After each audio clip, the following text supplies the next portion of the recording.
বিসমিল্লাহির রহমানির রহিম। আলহামদুলিল্লাহ, ওয়াসসালাতু ওয়াসসালামু আলা রাসূলিল্লাহ ওয়া আলা আলিহি ওয়া আসহাবিহি আজমাইন।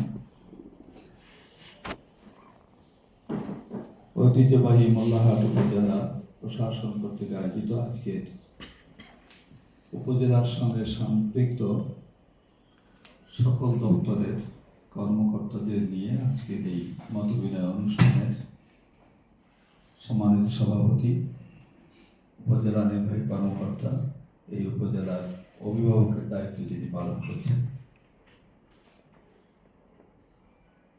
নেক্সট মোল্লাহাট থানার ভারপ্রাপ্ত কর্মকর্তা, যিনি মানুষের শান্তি নিশ্চিত করার জন্য অহর্নিশ প্রচেষ্টা চালিয়ে যাচ্ছেন, বিভিন্ন দপ্তরের কর্মকর্তাবৃন্দ, সুধীবৃন্দ, সাংবাদিক বন্ধুগণ, সকলের প্রতি আমার আবার সালাম এবং শুভেচ্ছা। আসসালামু আলাইকুম ওয়া রাহমাতুল্লাহ। আমাদের হাতের সময়ের সীমাবদ্ধতা আছে, জন্য আমি কথা দীর্ঘায়িত করব না। এই কারণে বিভিন্ন দপ্তরের বিবরণের পাশাপাশি আমার যতটুকু জানার প্রয়োজন ছিল সেটা আমি জেনে নেওয়ার চেষ্টা করেছি। এজন্য সংক্ষিপ্ত আমি দু একটি কথা বলতে চাই। প্রথম যে কথাটি আমি বলতে চাই তা হলো, মানুষের দায় দায়িত্ব পালন করতে হলে সর্বপ্রথম যে মৌলিক মানবীয় গুণাবলী অর্জন করা দরকার, সেই মৌলিক মানবীয় গুণাবলী আমাদেরকে অর্জন করতেই হবে। অর্জন করা আছে, সেটিকে আমাদের অবশ্যই সমৃদ্ধ করতে হবে। আমি এই কথাটা বোঝাতে পেরেছি? ভালো ইয়নো পাওয়া খুব কঠিন নয়, কিন্তু ভালো একজন মানুষ পাওয়া কঠিন। ভালো একজন ইমাম পাওয়া সহজ, কিন্তু ভালো একজন মানুষ পাওয়া কঠিন। ভালো একজন পুরোহিত পাওয়া সহজ, কিন্তু ভালো মানুষের সংজ্ঞায় পড়ে এরকম মানুষের সংখ্যা কিন্তু আমাদের সমাজে কম। এই জন্যে আমি প্রথমেই আপনাদের দৃষ্টি আকর্ষণ করব যে আমরা মৌলিক মানবীয় গুণাবলীকে আরো সমৃদ্ধ করার জন্য আমাদের একটি অহর্নিশ প্রচেষ্টা চালু থাকবে ইনশাআল্লাহ। সেকেন্ড যে কথাটি আমি বলতে চাই, আমরা কে কখন কোন অবস্থানে থাকব, এটা কি আপনার আমার কারো জানা আছে? কি আমরা বলতে পারি? আজকে আপনার যে সমৃদ্ধ অবস্থান, আপনার যে প্রত্যাশার জায়গা আপনি খুঁজে পেয়েছেন, এজন্য কি আপনার চেষ্টা আর সাধনাই একমাত্র কারণ, না এ ব্যাপারে আল্লাহ রাব্বুল আলামিন সৃষ্টিকর্তার একটা বন্টন নীতিতে আমরা টিকে আছি? এই বিষয়টি একটু অনুভব করব। যারা একসঙ্গে এসএসসি পাস করলাম, সবাই এইচএসসিতে ভালো রেজাল্ট করলো না। এইচএসসি যারা পাস করলাম, তার মধ্যে শ্রেষ্ঠ মেধাবীরা ডাক্তার হয়ে গেল। তারপরে কিছু মানে বলা যায় তারাও মেধাবী, ইউনিভার্সিটিগুলোতে তারা চান্স পেয়ে গেল। তাদের মধ্যে সবাইকে আবার প্রশাসন ক্যাডারে আসতে পেরেছে? পারে নাই, কিন্তু হাতে গোনা কয়েকজন মাত্র পেরেছে। তাহলে এগুলো কোনোটাই কিন্তু আপনার আমার যোগ্যতার মূল্যায়নের কারণে নয়, বরং আমাদের সৃষ্টিকর্তা আমাদের কাকে কোথায় সেটআপ দেবেন, এই ফয়সালা কিন্তু তার হাতে। আমরা প্রপার ওয়েতে আমরা প্রচেষ্টা চালিয়েছি, পরিশ্রম করেছি। আল্লাহ তাআলা তার সঠিক ইনসাফ ভিত্তিক বন্টনটা করে যাকে যে দপ্তরের জন্য তিনি যোগ্য মনে করেছেন, তাকে সেই লাইনে তার মানসিকতাকে ওই দিকে দিয়ে মানুষের সেবার দায়িত্ব প্রদান করেছেন। এই কথাগুলি এই লেভেলের শিক্ষিত মানুষরা যদি এই লেভেলের এই কথাগুলির ব্যাপারে একটু মানসিকভাবে অনুভূতিতে হিট না করেন, তাহলে নিজেকে নিজের পরে অর্পিত দায়িত্ব পালন করাটা আন্তরিকতার কিছুটা হলেও ঘাটতি থাকবে। এইটা হলো আমার দ্বিতীয় কথা। বাগেরহাট এক আসন, ফকিরহাট মোল্লাহাট জিতরমাই, এই এক আসনে কখনো আমার মতো একজন অযোগ্য মানুষ হঠাৎ করে দলীয়ভাবে একটা সাপোর্ট, একটা অনুমতি পেলাম, নমিনেশন সাবমিট করলাম, 4টের জায়গা 3টা হয়ে আমি মাইনাস হয়ে গেলাম। এরপরে জোট হয়ে জোটে আমি টিকবো কিনা একটা অনিশ্চয়তায় পড়ে গেলাম। মাত্র 20 দিন সময় পেলাম প্রত্যাহারের পর। এই 20 দিনে 3টে উপজেলা, 22টি ইউনিয়ন, 3,75,000 ভোটার, এদের মাঝে কতটুকু সময় তাদের কাছে যাওয়া যায়? আমি নিজেও তো কল্পনা করি নাই যে এই আসনের জনগণ আমাকে এইভাবে সমর্থন দিয়ে আমাকে তথা জনগণকে সমৃদ্ধ করবেন, সম্মানিত করবেন। এই আসনটা কিন্তু সাংগঠনিকভাবেও শুধু জামাত ইসলামী নয়, আমাদের বন্ধু সংগঠন বাংলাদেশ জাতীয়তাবাদী দলও নিশ্চয়তা দিয়ে কেউ বলতে পারেনি যে এখানে আমরা জিততে পারি। যদি আমাদের বর্তমান যে স্থগিত করা যে পার্টি, তারাও যদি ওপেনলি নির্বাচন করে, তাহলে আমরা কেউ কিন্তু তাদের সামনে আমরা জোর দাবি করে বলতে পারি না আমাদের বিজয় সুনিশ্চিত। বাংলাদেশ জামাত ইসলামীর সমর্থনে কেন্দ্রের কাছে এই আসন কোনো হিসাবের আসন না, বিভাগের কাছে নয়, জেলার কাছে নয়, কিন্তু তার ভিতর দিয়ে আল্লাহ রাব্বুল আলামিনের ফয়সালা ছিল যে তোমাদের কাছে গ্রহণযোগ্য না হলেও এই তালিকাটা আসমান জমিনের যিনি সৃষ্টিকর্তা তার কাছে চূড়ান্তভাবেই ছিল। এই উপলব্ধি যদি মসজিদ রহমানের মধ্যে তৈরি না হয় যে না আমি 38 বছর প্রিন্সিপাল, এরকম 38 বছর 40 বছরের হাজারো প্রিন্সিপালের সমাজে আছে যাদেরকে মানুষ ইমাম হিসাবে মসজিদের মেহরাবেও দেখতে চায় না, আছে না? আমি কাউকে খাটো করার জন্য বলছি না, আমার কথার পয়েন্ট হলো আপনাকে আমাকে অনুভূতি লালন করতে হবে যে আমি কোথা থেকে আসলাম, কোথায় এনে আল্লাহ তাআলা আমাকে বসাইছে। এই উপলব্ধিটা যত সক্রিয় থাকবে আমরা আমাদের দায়িত্ব পালনে ততটা সক্রিয় থাকবে। 3 নম্বর যে কথাটি আমি বলতে চাই সেটি হলো প্রত্যেকটি দপ্তর পরিচালনার জন্য আমাদের জাতীয় একটা নীতিমালা আছে না? মহিলা বিষয়ক কর্মকর্তা কথা বলেছেন, আপনার অফিস পরিচালনার জন্য আপনার মানে ডিজি মহোদয় যে ফিল্ড ওয়ার্কের নেতৃত্ব যারা দেন, মন্ত্রণালয়ে আমাদের পলিসি অ্যাডপ্ট করে আর ফিল্ড পর্যায়ে সেটি বাস্তবায়ন করে আমাদের মহাপরিচালক বৃন্দ। তো আপনার যে মহাপরিচালক, মানে উদাহরণস্বরূপ আপনাকেই বললাম, একটা নীতিমালা পরিপত্র টাইম টু টাইম আপনাকে পরিচালনার সকল গাইডলাইন কিন্তু আপনাকে দিচ্ছে। আমরা ওই গাইডলাইন ফলো না করে নিজস্ব গবেষণা আর পেশি শক্তির কাছে পরাজিত হয়ে যখন পৌঁছানোর সুযোগ থাকে না। এই জন্য আপনাদেরকে আমি আশ্বস্ত করতে চাই, আপনার নীতিমালা যেন আমাদের বাংলাদেশের গণতান্ত্রিক মূল্যবোধ সবকিছুর পরিমাণ যদি ব্যারোমিটার দিয়ে মাপা হয় 100 বলার কোনো সুযোগ নাই, তাই না? আমরা হাজারো চেষ্টা করলেও ওই নীতিমালা 100% পালন করতে পারবো না। এরকম পারিপার্শ্বিক অবস্থা কিন্তু আমাদের মাঝে বিরাজ করছে। আমাদেরকে কিছু কম্প্রোমাইজ করতে হবে, কিছু সমন্বয় করতে হবে। তারপরেও আমার অ্যাটিটিউড থাকতে হবে যে না আমি 100 পালন করতে চাই। কোথাও বাধাগ্রস্ত হলে সেক্ষেত্রে 10% কনসিডারেশন করা লাগলো সিচুয়েশনের কারণে, এটা করলে আপনার নিয়ন্ত্রণে থাকবে।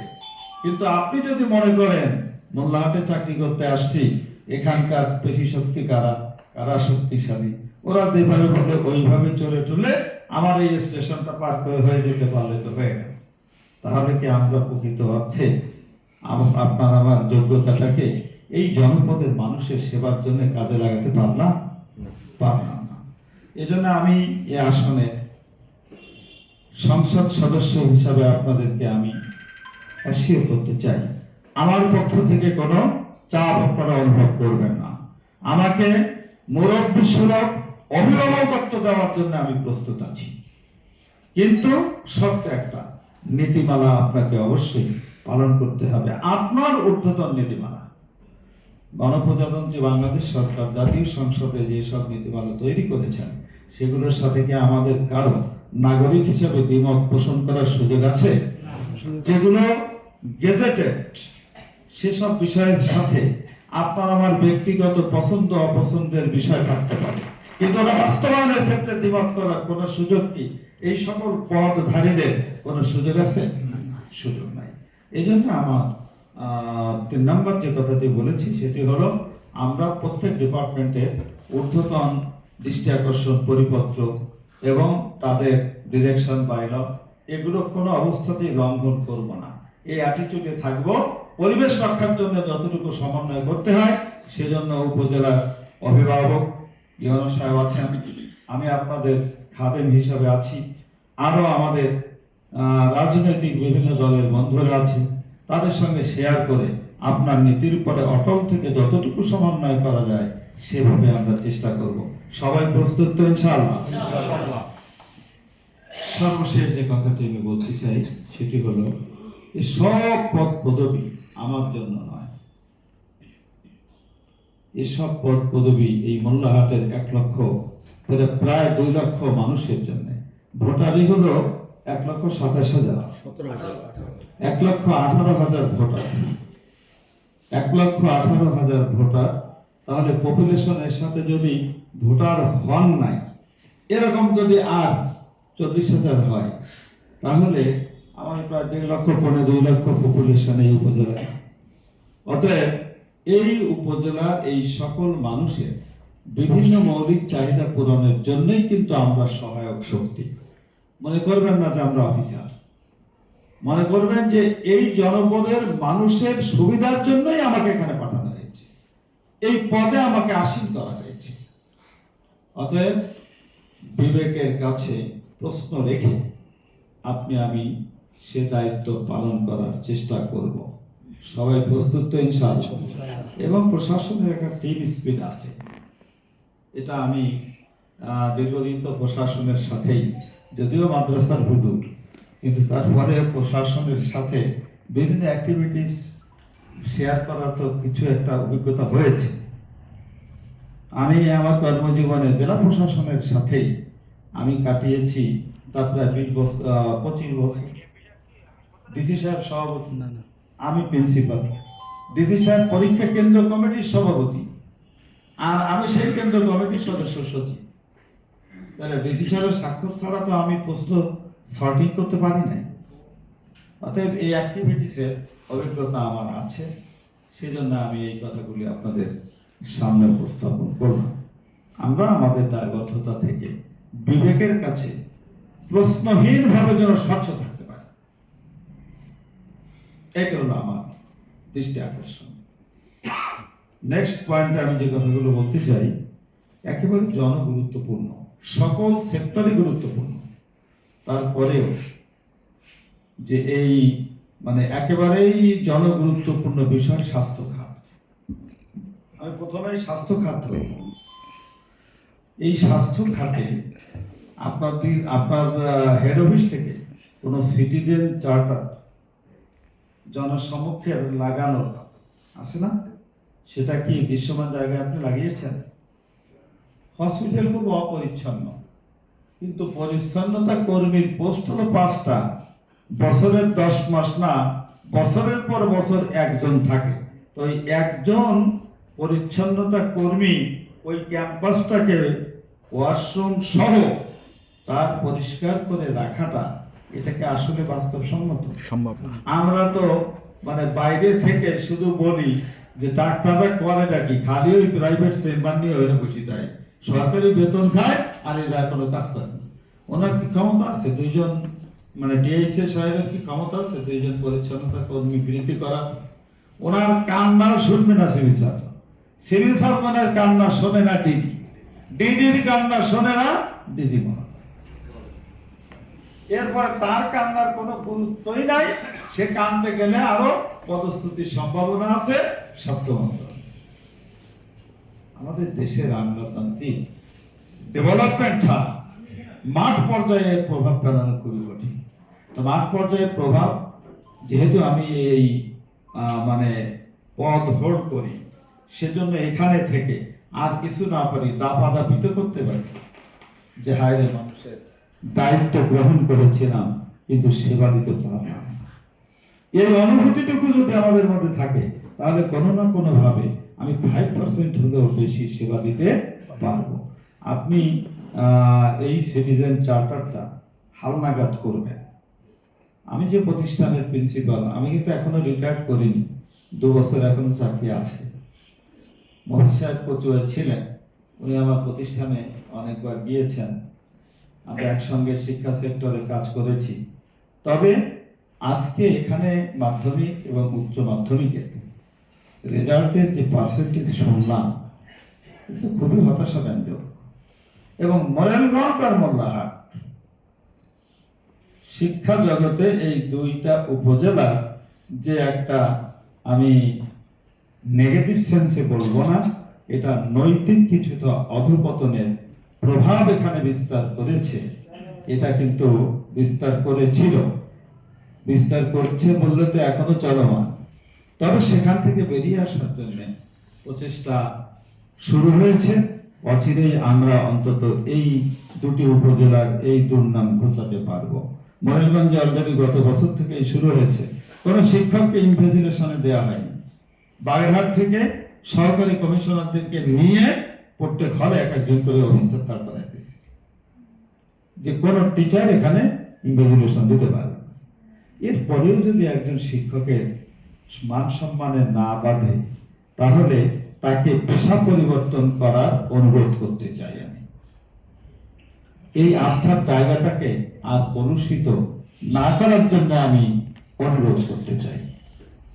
কচুয়া ছোট্ট একটি উপজেলা মোল্লাহাটের মতোই, তবে মনে হয় ভৌগোলিক সীমারেখার দিক দিয়ে মোল্লাহাটের চেয়েও ছোট। সেখানে রেজাল্টের কিন্তু এতটা দন্যতা না, রেজাল্ট ভালো না, তবে এতটা দন্যতা না। আমার এইচএসসিতে এই 2025-এর রেজাল্ট 100%, 48 পরিজনই উত্তীর্ণ হয়েছে, 4 জন এ প্লাস পেয়েছে ইন্টার লেভেলে। যেটা শুনে 100 হয়েছে আর শুধু আমার প্রতিষ্ঠানেই। ইউনুস সাহেব বিকেলবেলা মাদ্রাসায় ছুটে আসছেন, সৌভাগ্যক্রমে আমি তখন প্রতিষ্ঠানের ক্যাম্পাসে উপস্থিত।